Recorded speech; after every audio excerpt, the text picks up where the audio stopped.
Halo kawan-kawan borangan, welcome back with me Sam. Siap menghibur kalian hari ini dengan film pasca apokaliptik. How are you today kalian? Semoga sehat-sehat dan bahagia selalu. Tanpa berlama-lama lagi, langsung saja. Inilah Snowpiercer Season 1 episode 9. Awal episode 9 menunjukkan Melanie yang sedang ditahan dan dikurung bersama dengan Santiago dan para pasukannya Layton yang tertangkap. Mereka semua bergiliran akan dihukum mati dengan cara bernapas menggunakan udara luar.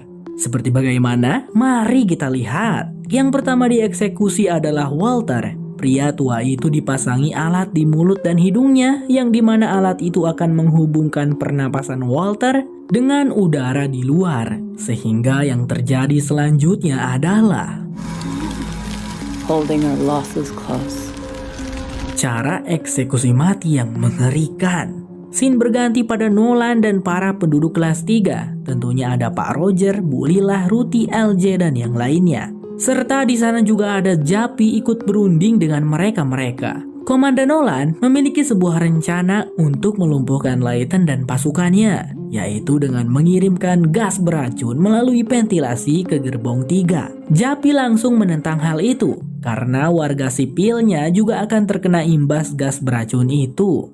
Mereka membutuhkan para warga sipil yang bekerja agar mereka semua bisa tetap hidup. Tapi Pak Roger mengatakan jika mereka bisa memberikan pelatihan pada para penduduk kelas 1 ataupun kelas 2. Tidak perlu lagi mengandalkan kelas 3. Waduh, bagaimana dong kalau begitu? Sangat berbahaya buat Layton dan pasukannya. Beberapa saat kemudian di gerbong lainnya, Layton bertemu dengan Pike. Mereka berdua pun langsung berpelukan. Layton sangat senang melihat Pike telah kembali. Tapi saat Layton menanyakan di mana Udin dan Ziwrek, Pike berkata mereka berdua harus berbicara empat mata. Dengan jujur, Pike lalu menceritakan semuanya tentang dirinya yang dibawa oleh Nolan dan penduduk kelas 3. Tapi Pike datang ke sini tidak berniat untuk membantu Layton. Ia tidak ingin ikut campur. Pike hanya menyampaikan pesan dari Komandan Nolan kepada Layton. Ya, tentang Nolan yang akan memberikan gas beracun melalui ventilasi udara ke gerbong kelas 3. Pike memperingatkan Layton bahwa Nolan pasti akan melakukannya dan itu akan membahayakan semua orang-orangnya Layton. Hanya ada satu cara untuk menghentikannya. Layton harus menyerah. Penduduk kelas 3 akan tetap di kelas 3, penduduk ekor kembali ke gerbong ekor, kecuali Pike. Pike akan mendapatkan hak kelas 1. Pike juga jujur tentang itu. Para penduduk kelas 3 dan ekor semuanya akan diampuni, kecuali Layton. Layton harus menyerahkan diri dan harus dieksekusi mati. Itu artinya Layton harus berkorban demi menyelamatkan nyawa teman-temannya. Hanya itu satu-satunya jalan, ucap Pike. By the way, Pike ini licik dan hanya memikirkan diri sendiri ya guys ya. Tapi sisi baiknya Pike tidak munafik. Dia jujur tentang semuanya pada Layton dan tidak berpura-pura baik. Pike terang-terangan kalau dia cuma ingin hidup enak di kelas 1. Di ruang mesin utama, Ben pun akhirnya tahu dalang penyebab dari semua kekacauan ini adalah karena si kecil Miles. Ia melihatnya di video CCTV Miles yang membantu LJ masuk ke ruang mesin utama. Ben tentu saja sangat marah dan gedek sama si Miles. Tapi ia tidak bisa melakukan apa-apa pada Miles karena Miles anak kecil. Ben hanya menyuruh Miles untuk diam dan jangan menyentuh apapun lagi. Tapi tak lama karena merasa tidak tega, Ben pun mengajak Miles berbicara. Mengatakan jika dirinya akan mencoba menghubungi Melanie melalui komunikasi cadangan. Tapi itu tergantung Melanie juga di bawah sana apakah bisa meraih komunikasi cadangannya juga. Miles bertanya, "Kenapa gak pakai komunikasi utama aja Mang Ben?" Lalu Ben menjawab, "Ya gak bisa lah Ujang, tentu saja komunikasi utama bisa didengar oleh Komandan Nolan nantinya." Komandan Nolan sendiri saat ini sedang berada di pintu ruang mesin utama, sedang mencari tahu bagaimana caranya agar mereka bisa masuk ke dalam. Di situ ada Japi yang memberikan penjelasan bahwasanya pintu itu tidak bisa dibuka kecuali dari dalam, dan Ben adalah orang yang sangat setia pada Melanie. Ben tidak akan mungkin membukakan pintu. Japi pun berkata ia punya cara. Japi akan mencoba mengambil kendali utama Snowpiercer dari ruang kendali di gerbong bawah. Slaughter every last one of them. We'll surrender. Maybe we don't have to use the gas at all. Sementara itu, Layton pun mengatakan tentang perbincangannya dengan Pike tadi kepada Bastille dan Audrey. Pilihannya adalah mereka menyerah atau gas beracun disebarkan. Namun Bastille dan Audrey menentang pilihan menyerah karena mereka juga tidak mau Layton mati. Jadi saran mereka adalah tetap melanjutkan rencana apapun resiko yang akan terjadi. Lalu setelah Bastille beranjak, Audrey meminta Layton untuk menemui Zara karena Audrey bisa melihat ketegangan antara Layton dan Zara. Audrey pun berkata mungkin ini kesempatan terakhir Layton bertemu dengan Zara, sehingga Layton pun merasa luluh. Ya, meskipun Zara pengkhianat, tapi bagaimanapun Zara harus mengambil keputusan yang sulit antara memilih Josie atau bayinya Layton yang ada di kandungannya. Oh ya, Layton belum tahu kalau Zara mengandung bayinya dia. Lalu Sin memperlihatkan Melanie yang kali ini gilirannya untuk dieksekusi mati. Melanie dibawa ke ruangan yang sudah disediakan, hukuman yang sama seperti hukumannya Walter. Setelah semua alatnya dipasang, para petugasnya pun keluar dari ruangan itu. Melanie sudah pasrah dan memejamkan matanya. Tapi udara dingin yang tajam itu tak juga kunjung datang. Melanie lalu membuka mata saat ada yang memanggil namanya. Rupanya itu adalah Jappy yang menyamar sebagai petugas. Pria itu lalu membebaskan Melanie. Dan rupanya Jappy bekerja sama dengan seorang wanita yang bertugas mencatat data-data. Wanita itu berusaha mengalihkan perhatian para petugas agar berlama-lama di ruang tahanan. Singkatnya, Jappy membawa Melanie ke pintu terowongan. Namun setelah berpikir lama, Melanie memiliki rencana lain. Ia pun meminta Jinju untuk hati-hati sementara dirinya akan pergi ke gerbong bawah. Akan tetapi perjalanannya itu tidaklah mulus guys. Di terowongan banyak para penjaga yang berpatroli. Melanie pun naik ke atas. Tapi di atas juga dipenuhi para prajurit yang berlalu lalang. Tapi Melanie tidak kehabisan akal. Wanita itu merangkak masuk ke dalam ventilasi udara dan akan menuju gerbong bawah menggunakan jalan ventilasi yang sempit itu. Lalu Sin beralih pada Layton yang menemui Zara. Ia hanya ingin melihat Zara karena sebentar lagi mungkin mereka semua akan mati. Layton tidak berpikir akan memaafkan Zara. Di situ Zara menjawab ia juga tidak meminta Layton untuk memaafkannya. Dan sungguh Zara merasa bersalah teramat dalam karena sudah membuat Josie terbunuh. Namun semua itu Zara harus lakukan demi melindungi anak mereka.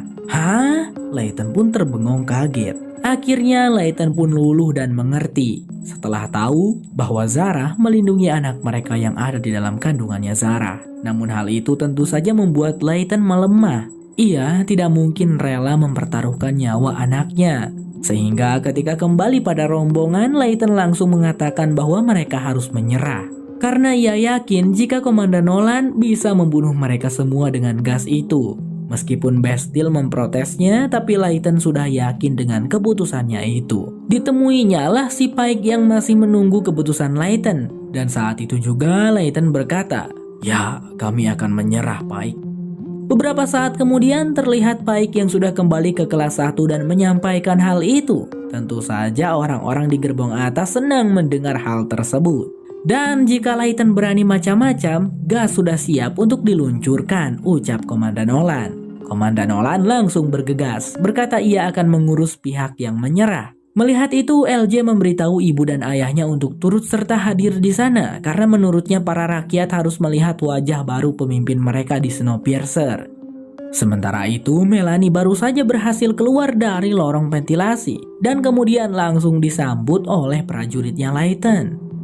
Layton pun langsung datang untuk menemui Melanie. Tampaknya Layton benar-benar marah pada Melanie karena Melanie sudah membunuh Josie. Tapi di situ Melanie berkata, "Aku bisa memberikan kereta ini untukmu, Layton."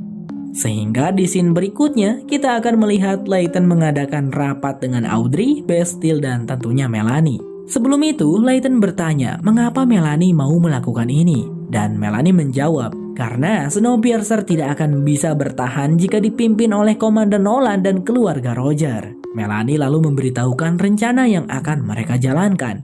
So you just gonna give up control? It was never about power. We'll adjust speed so that we hit it at the precise time. Beberapa saat kemudian, Melanie ditemani oleh Layton pergi ke sebuah gerbong yang terdapat telepon darurat lalu menghubungi Ben. Ben yang mendengar suara Melanie terlihat sangat senang dan langsung menjawabnya. Melanie di situ menceritakan semua yang terjadi dan ia meminta Ben untuk membantu rencana mereka karena rencana itu hanya bisa dilakukan menggunakan kendali di ruang mesin utama.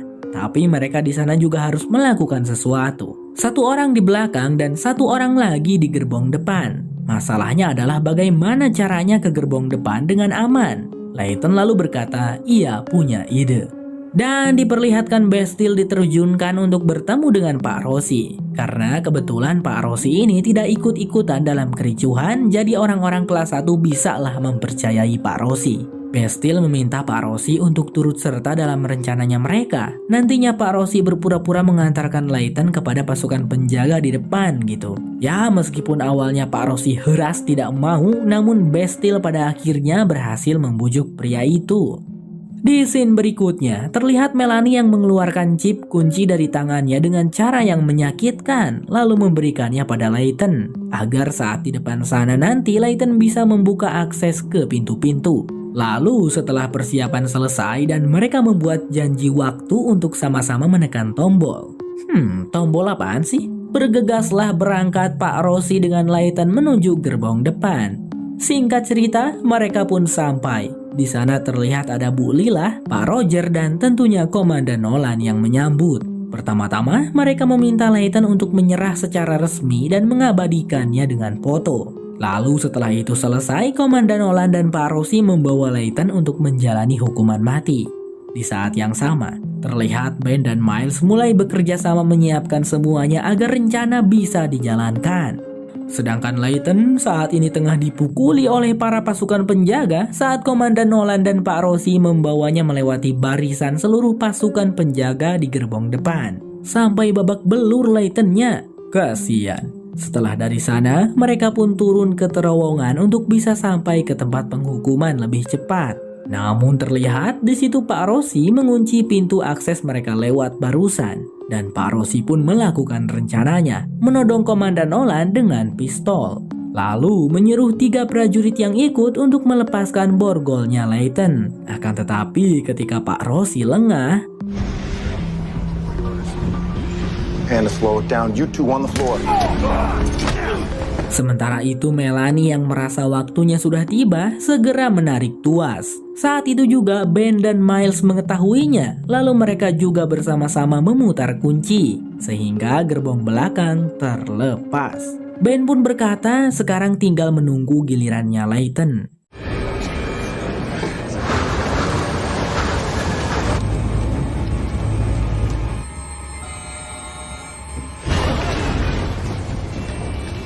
Sedangkan Layton dan Pak Rossi saat ini masih berbaku hantam dengan Komandan Nolan dan 3 prajuritnya. Tentu saja mereka berdua kalah karena kalah jumlah. Nolan tidak mau lagi berbasa-basi dan akan mengeksekusi mati Layton sekarang juga, saat ini juga, di situ juga. Namun tiba-tiba saja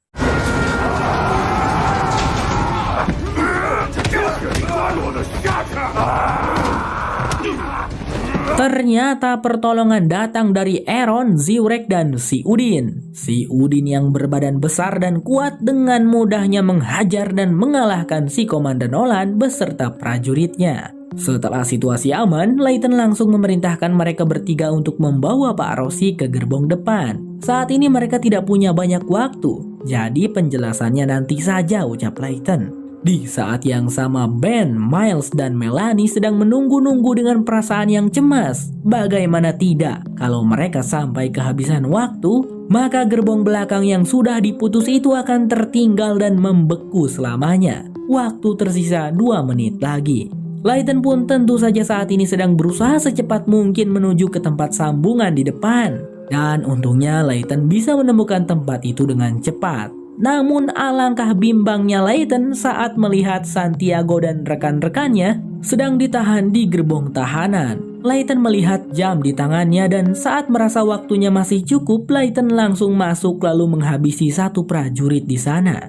Setelah itu, Layton menemui rekan-rekannya itu, namun mereka semua dalam keadaan terborgol. Bertanya pada Santiago dan yang lainnya juga sama saja. Waktu sudah sangat menipis, tidak ada pilihan lain. Layton menyentuhkan keningnya pada Santiago sembari mengatakan, "Aku menyayangimu, brother." Kemudian Layton pergi, membuat Santiago dan yang lainnya kebingungan tentang apa yang akan terjadi. Layton lalu meraih tuas penyambungan dan dengan perasaan bersalah serta terpaksa, Layton harus melakukannya. Agriculture. Go now!